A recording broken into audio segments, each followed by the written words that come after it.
Days after Raila Amolo Odinga's passed on, Gladys Wanga had the energy to go and warn Dr. Stephen Kalonzo Musyoka, who has been the running mate for Baba in 2013, running mate for Baba in 2017, and most importantly, supported Baba back in 2022. If you missed the beat of his warning, here is the video. Just listen to it.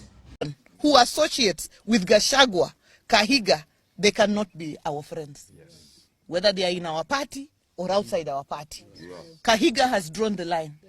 To mock, he has crossed the Rubicon. We have crossed that line now. To mock Raila Odinga in his death, to mock him in his life, we could respond. But to mock him in his death, no. Any person who associates with Gachagua, with Kahiga, with that lot, can never, ever be our friend. Because some of you could be asking, how did I know that he's threatening Kalonzo Musyoka? Ladies and gentlemen, it's very clear from that video that Gladys Wanga is directing his sentiments to Dr. Stephen Kalonzo Musyoka. Why am I saying so? From the video, she has stated clearly that whoever who associated him or herself to get the Gachagua, then that is not their friend. There, I mean the law community now, probably. That's what he was referring to. And from that video, ladies and gentlemen, I was able to note a number of things that led to Gladys Wanga to make such kind of sentiments at this point of time. That's what I want to take you through here. But before I do so, if this is the first time you're watching my videos at Mukwa Times, please take a second or two, subscribe, like, and comment, because that is the best support you can always give this channel. After the exit of Baba, definitely we all know that now there's scramble for the Luo Nyanza votes. And William Ruto is leading the race. Of course, we have Dr. Stephen Kalonzo and many other presidential candidates now gearing towards 2027. But we have to all tell that it is true, if there's somebody who deserves the Luo Nyanza votes, it is Dr. Stephen Kalonzo Musyoka. I want to give you some simple reasons as to why. One, in 2013, he supported Raila Amolo Odinga by being his running mate. They were beaten by William Ruto and Uhuru Kenyatta. In 2017, they repeated the same thing. They still were beaten.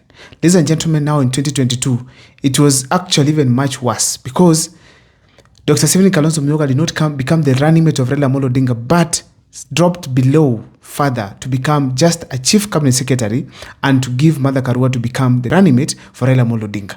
Ladies and gentlemen, such kind of support that Kalonzo Musyoka has been giving Raila Amolo Odinga should make him actually go to Luo Nyanza and demand for votes from there. Why? They have received almost 2 million votes every election in this country since 2013 because of Dr. Stephen Kalonzo Musyoka. That is huge, and really he deserves the support. Apart from that, Dr. Stephen Kalonzo Musyoka has always been respecting Baba. They have always been very close.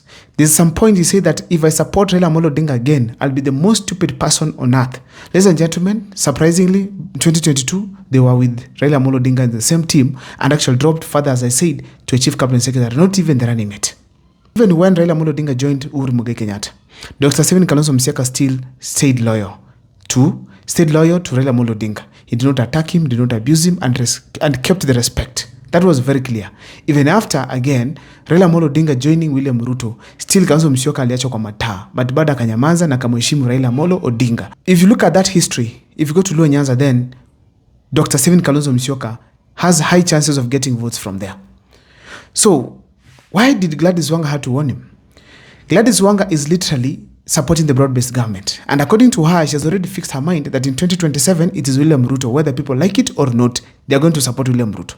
That might not be the language of the people, but already the leadership of the ODM party and of course some leaders from the ODM have already made that decision. If Kalonzo Musyoka goes to Luo Nyanza and gets votes from there, then the entire ODM people are threatened. In that, they'll be very relevant in William Ruto's government. Actually, after 2027, they might all be dumped and probably be kicked out of William Ruto's government because they will not have delivered. So the fact remains right now, they need to protect their territory by ensuring that when Kalonzo makes a move, they attack. When Matiang'i makes a move, they attack. When Gachagua makes a move, they attack. Because that is the only way they can be able to look relevant in front of President William Samoei Arap Ruto. Ladies and gentlemen, apart from that, you all know that there are some leaders already who are having jobs with William Ruto. That is Mbadi, Opiyo Wandayi, Wycliffe Ambeso Paranya, and Ali Hassan Joho. But importantly, Opiyo Wandayi and Mbadi.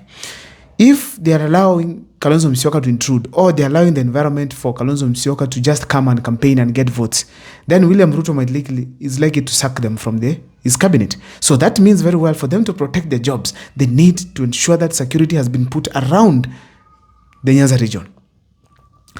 Another thing, ladies and gentlemen, they all know that Kalonzo Musyoka is likely to elevate Babu Owino. Whether we like it or not, the youth from Luo Nyanza, most of them, especially those actually who live outside Luo Nyanza, they are supporting Babu Owino. And the fact remains that if they continue supporting Babu Owino, and then the ODM fraternity decided that now we are not going to campaign here, let's relax and just work, Kalonzo Musyoka will go there with Babu Owino, and there will be a landslide. There will be people who will switch their minds to Kalonzo Musyoka. There are people who literally decide and say it is Babu Owino now going to be the kingpin. So for them to prevent Babu Owino from ascending to power, they have to ensure that at least they tame whoever who might support Babu Owino at that point.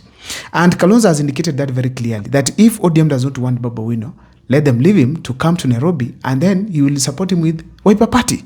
As simple as that. So in a nutshell, they are now working very hard to ensure that they protect their territory. Last but not least, ladies and gentlemen, that's the behavior of Gladys Wanga. For those who know her very well, there are allegations that she's very ruthless. When it comes to things that are happening in Kasipul, whether people like it or not, they chose the son of Ongondo Were. Honestly speaking, that guy does not even know places in that region. But whether they like it or not, they wanted this guy to become the member of parliament of that region, so that at least he can be able to continue the legacy of his father. You cannot see Ongondo Were when track record is being mentioned. When the best performing members of parliament are being mentioned, Ongondo Were is nowhere to be seen. When the most humble leaders are being mentioned, Ongondo Were was nowhere to be seen. When the most loyal leaders were being mentioned, we could not hear Ongondo Were. But Gladys Wanga, suddenly, she is now deciding to support Ongondo Were's son in that he could continue the father's legacy. We have so many people have complained from that region saying that Ongondo Were was not a good guy, in the sense that allegedly he used to beat people through his men. People were being beaten, others were being maimed, others as we speak today they are dead simply because of Ongondo Were allegedly. Gladys Wanga has decided that it is the Ongondo Were son who will be able to get into power. Now people are saying even during the nominations it was not easy. Goons came from nowhere allegedly and actually got into the polling stations, probably that were there for the nominations. Some of them voted. People were beaten at some point, and it was not easy. That's why we're even saying Aroko must be a very strong guy, because he has managed to sustain the storm in that region. However, we don't know. It is all entirely lying on the hands of the people of Kasipul to decide who can become their leader after Raila Amolo Odinga has gone, after Ongondo Were has gone, ladies and gentlemen. We hope everything goes well and that the people of Kasipul will be very safe. I don't know what's your take on the comment section, but I feel Gladys Wanga is up to ensure that whether we like it or not, Luo Nyanza will go to William Ruto's side. So they have to protect their territory. I don't know what's your take on the comment section. Feel free to share with me. My name is Abel Mukwa. I want to thank you for the support. I want to thank you for standing with me until now. I've reached 15,000 subscription mark. As we proceed, please make sure that you subscribe. Thank you so much. See you next time.